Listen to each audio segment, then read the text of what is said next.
Seluruhnya adalah guru-guru kita, tokoh-tokoh agama Islam kita. Ini dulu bercita-cita mulia untuk memakmurkan negara Republik Indonesia, keutuhan negara Republik Indonesia. Untuk itu saya yakin tak keluar dari situ, tapi harus kita tata kembali. Dan kami ingin mendengar tokoh-tokoh kami yang terhormat, tokoh-tokoh saya yang terhormat, tokoh-tokoh kita yang terhormat. Jadi kita bisa punya kekuatan berpikir untuk tahu kita harus berbuat apa. Kongres ini menjadi satu wujud kebersamaan umat Islam. Wujud wadani ada, benar-benar ada, jangan ada seperti tiada. Pastikan ini, insya Allah kita akan menjadi umat yang berbahaya, berbahagia di dunia dan di akhirat.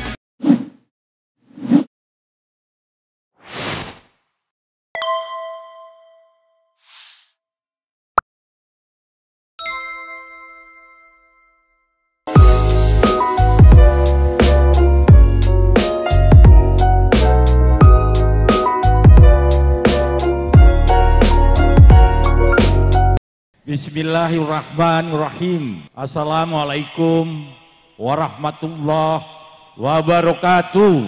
Takbir, takbir, takbir. Kalah yang laki-laki sama yang perempuan. Memang benar 6 juta yang memilih saya, 4 juta ibu-ibu kaum hawa semua.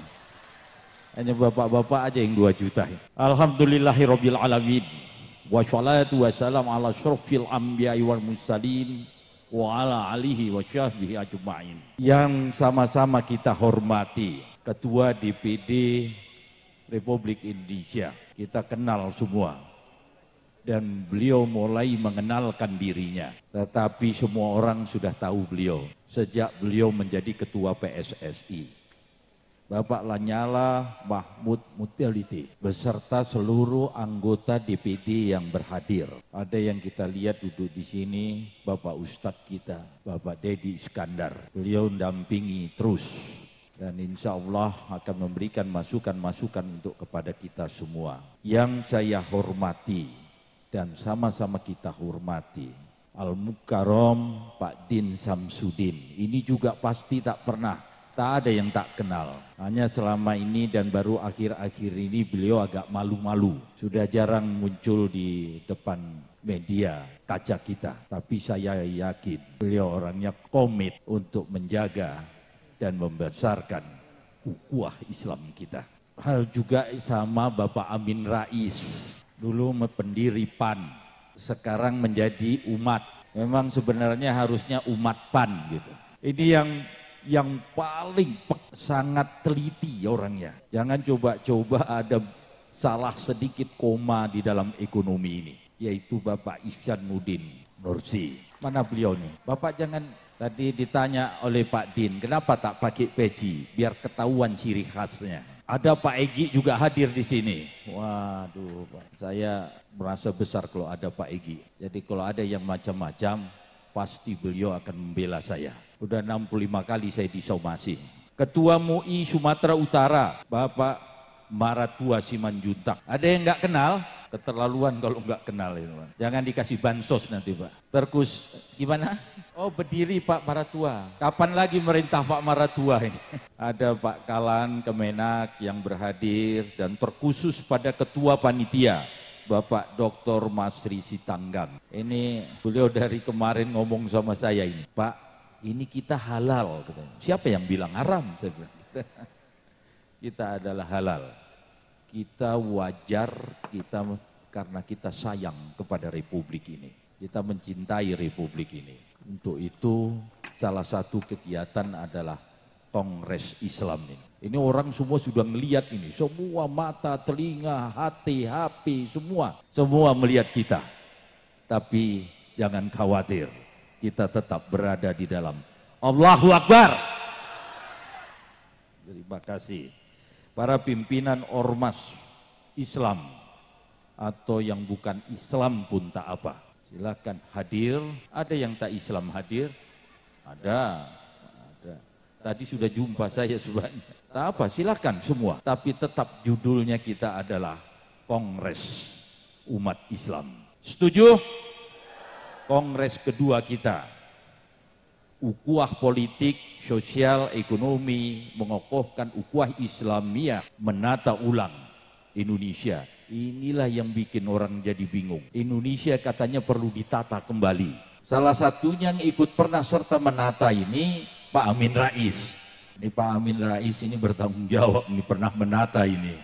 Karena saat waktu ditata itu pangkat saya masih mayor.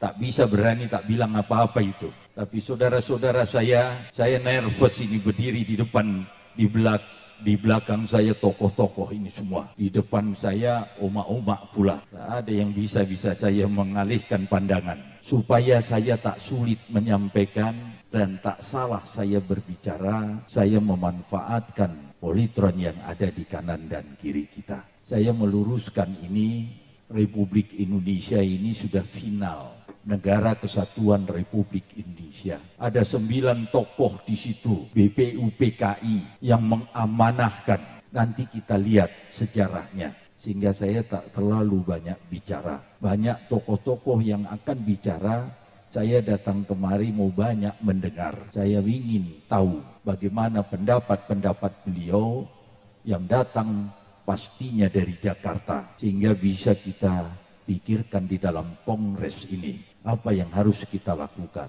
dan apa yang harus kita tata ulang Indonesia ini, khususnya di Sumatera Utara. Sumatera Utara, saya gubernurnya, makanya yang pertamalah saya bicara, bukan karena saya yang paling hebat, karena saya adalah gubernurnya. Semua percaya saya gubernur Sumatera Utara? Alhamdulillah, yang saya takut tak percaya pulang saya. Kita lihat secuplik sejarah bangsa Indonesia kita. Sriwijaya berdiri dan menjadi pusat kebudayaan serta pusat ilmu Buddha terutama yang beraliran Hinayana dan Mahayana. Sriwijaya adalah kerajaan besar Nusantara yang kekuasaannya tersebar sampai ke Kamboja. Majapahit adalah kerajaan besar setelah Sriwijaya. Majapahit berasal dari nama buah maja dan rasanya yang pahit. Buah itu ditemukan anak buah Raden Wijaya. Kejayaan Majapahit mencapai puncaknya pada masa Raja Hayam Wuruk dengan mahapatihnya Gajah Mada. Gajah Mada mengucapkan sumpah palapa, semacam perjanjian untuk tidak bersenang-senang sebelum mempersatukan Nusantara. Laksamana Cheng Ho melakukan pelayaran ke Nusantara. Pelayaran itu menghasilkan akulturasi budaya antara orang Cina dan penduduk lokal. Jejak akulturasi itu dapat ditemui di dalam kesenian dan kebudayaan, serta beberapa jenis bangunan peribadatan. Portugis yang masuk ke Nusantara sejak 1511 telah banyak meninggalkan jejak budaya, salah satunya adalah jenis musik roncong yang dicampur dengan gitar khas Portugis. Di samping persebaran agama Kristen oleh Franciscus Xaverius, Portugis banyak meninggalkan perbendaharaan kata, yang sampai saat ini kata itu masih dipakai. Pada tahun 1595, Belanda pertama kali melakukan pelayaran ke Hindia Timur dengan 4 kapal dan 249 awak kapal, di bawah pimpinan Cornelius de Houtman. 1602 Maret, terbentuklah VOC. VOC sebenarnya adalah jalan tengah yang ditempuh oleh kerajaan Belanda untuk meredam persaingan tidak sehat antar perusahaan untuk menguasai perdagangan ke Nusantara. Setelah berdiri selama 198 tahun, pada 1 Januari 1800, VOC secara resmi dibubarkan.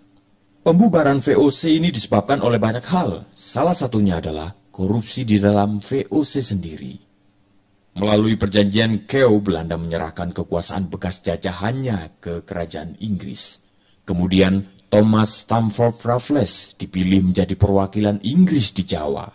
Ia kemudian menulis buku yang fenomenal, yaitu History of Java. Pada tahun 1825, Perang Pangeran Diponegoro berlangsung dan berakhir pada tahun 1830. Diponegoro datang dalam sebuah perundingan yang digagas Belanda. Namun, beliau kemudian ditangkap dan diasingkan ke Manado lalu dipindah ke Makassar hingga wafat. Mei 1908, berdirilah organisasi modern pertama yang didirikan oleh Dr. Sutomo, Dr. Cipto Mangunkusumo, Dr. Rajiman Wediodiningrat, dan Dr. Wahidin Sudirohusodo. Organisasi itu bernama Budi Utomo. Sarekat Dagang Islam didirikan pada tahun 1910 oleh Tirto Disuryo. Sebelumnya, pada tahun 1903, ia berhasil mendirikan surat kabar pertama dengan nama Sunda Berita, yang didanai dan dijalankan oleh orang pribumi.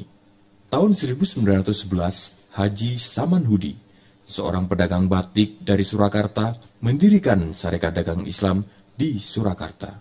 Di Surabaya, HOS Cokroaminoto mendirikan cabang dan segera menjadi besar dan meluas di bawah pimpinan Cokroaminoto.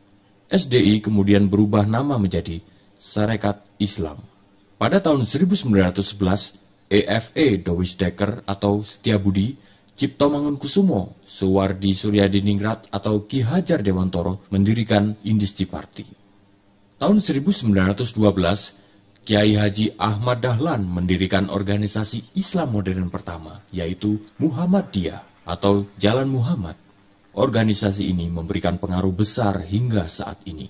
Pada tahun 1927, tanggal 4 Juli, Soekarno dan Al-Gemini Study Club mendirikan Partai Nasional Indonesia. Munculnya organisasi adalah penanda bagi perjuangan yang mengedepankan nasionalisme. Puncaknya adalah Sumpah Pemuda, Oktober 1928. Tokohnya adalah Muhammad Yamin.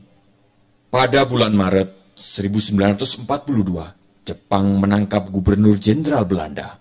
Saat itu pula runtuhlah kekuasaan Belanda. Jepang masuk dengan slogan Saudara Tua, Cahaya dari Timur. Bulan Maret 1945, Jepang membentuk Badan Penyelidik Usaha Persiapan Kemerdekaan Indonesia sebagai upaya pemberian kemerdekaan. 1 Juni, Soekarno mengemukakan dasar negara Pancasila, 5 dasar yang akan menjadi falsafah resmi Indonesia merdeka. 15 Agustus, Jepang menyerah tanpa syarat. Setelah sekutu membom Hiroshima pada 6 Agustus 1945. Pada saat itu terjadi kekosongan kekuasaan karena sekutu yang mengalahkan Jepang tidak melakukan penaklukan terhadap Indonesia. Sementara itu Jepang masih berkuasa, namun telah menyerah. 16 Agustus, Soekarno-Hatta diculik para pemuda dan dibawa ke Rengas Dengklok. Para pemuda mendesak Soekarno-Hatta untuk segera menyatakan kemerdekaan. Tanggal 17 Agustus, dibacakanlah proklamasi yang dirancang Soekarno dan beberapa tokoh di rumah Soekarno. Dikibarkanlah bendera merah putih yang dijahit oleh Ibu Fatmawati, istri Soekarno. Hal-hal yang mengenai pemindahan kekuasaan dan lain-lain diselenggarakan. Saudara-saudara saya, para bunda saya, kita sudah tahu pasti kemerdekaan Republik Indonesia ini adalah umat Islam inilah yang menggiring dan yang memastikan untuk dipaksakan kata-kata merdeka, bukan orang lain. Kalau kita simak, ada 9 tokoh yang menjadikan ini, yang membentuk negara Republik Indonesia, PKI. Yang pertama Soekarno, Insinyur Soekarno. Yang kedua adalah Muhammad Hatta. Yang ketiga Kiai Haji Wahid Hasim. Yang keempat Kiai Haji Kahar Muzakir. Yang kelima ini Maramis, utusan dari Indonesia bagian timur, yang kalau bunda lulus SD, lulus SMP, pasti tahu yang merubah sila pertama yang menyarankan untuk keutuhan negara Republik Indonesia menjadi ketuhanan yang Maha Esa. Dan dari 9 itu ada Cokro Sujoso, Abi Kusno Cokro Sujoso, Ahmad Subarjo, dan Haji Agus Salim Muhammad Yamin. Seluruhnya adalah guru-guru kita, tokoh-tokoh agama Islam kita. Ini dulu bercita-cita mulia untuk memakmurkan negara Republik Indonesia, keutuhan negara Republik Indonesia. Untuk itu Saya yakin tak keluar dari situ, tapi harus kita tata kembali. Dan kami ingin mendengar tokoh-tokoh kami yang terhormat, tokoh-tokoh saya yang terhormat, tokoh-tokoh kita yang terhormat. Jadi kita bisa punya kekuatan berpikir untuk tahu kita harus berbuat apa. Pastikan ini, kongres ini menjadi suatu wujud kebersamaan umat Islam. Wujudun wa'adabihi. Ada, benar-benar ada. Jangan ada seperti tiada. Pastikan ini, insya Allah kita akan menjadi umat yang berbahagia di dunia dan di akhirat. Terima kasih, itu yang ingin saya sampaikan. Tak berani saya banyak ngomong, karena begitu banyak tokoh-tokoh yang harus kita dengar. Terima kasih saudara-saudaraku semua. Selamat datang tokoh-tokoh saya, guru-guru saya. Insya Allah bapak-bapak semua, guru-guru saya selalu sehat walafiat. Wabillahi taufiq wal hidayah. Wassalamualaikum warahmatullahi wabarakatuh. Allahu Akbar.